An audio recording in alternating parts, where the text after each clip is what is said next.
Hey everybody, my name is Subi and I am an embroidery artist. And today we're going to be talking a little bit about general maintenance on your embroidery machine. Now I have an Entrepreneur Pro. You may have this one or a different kind, but generally it is the same amount of maintenance. We're going to do the daily oiling. Now you're supposed to oil the race before you start and also for every bobbin change. So I find it easier to unscrew my table because I find it hard to get my head underneath, and I'm just pulling it out and then you let it fall down. So I have this trolley that moves, and if you look, I have tools, I have a little iron, so when I do applique, this is super handy, by the way. I have my bobbins, I have thread for no particular reason, and little things that I need, different colored bobbins and all my tools, and painter's tape, which is quite handy.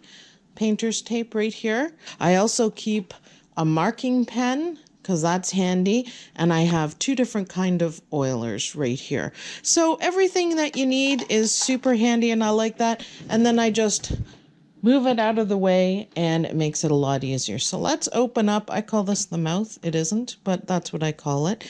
And we're going to take our little squeegee bottle of oil, and this is, proper sewing machine, embroidery machine oil. You can't just use any kind of oil that you want. You have to use the proper kind. If you over oil, it's going to show up on your material and look not very nice. This is a really handy one.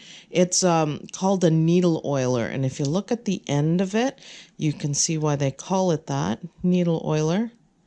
And it's just to give you one little drop of oil, and that's all you need. This one even has like a pen holder.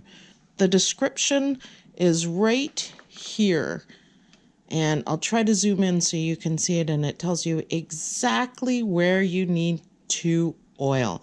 Now you only need one drop, just one little drop where they show you. The other maintenance point that you need to do, depending on how much you stitch, how often you stitch, you can pull these down, and if you look really closely, there's a pad. And put a little pad, little drop of oil on the white pad in there. Now you don't want anything swimming in oil because it's all going to leak down on whatever you're stitching, and we don't want to do that. Not all of them go. The ones that do oil them, take note of the needle number, which is right above. The needle numbers are right above. So make sure you do that. Now, cleaning, every once in a while, depending on what you're stitching, you should clean the tension discs, and generally, but keep it in good working order. Keep up with your own maintenance, and your machine should hum along. So thanks everyone for watching. Remember to oil your race all the time. Every bobbin change, every day, before you start your machine. I haven't even turned mine on. And hopefully that'll help you guys with exactly how to do it and how often you need it. Thanks for watching, and subscribe to our channel to let us know that you want more videos just like this. Thanks everyone. Bye.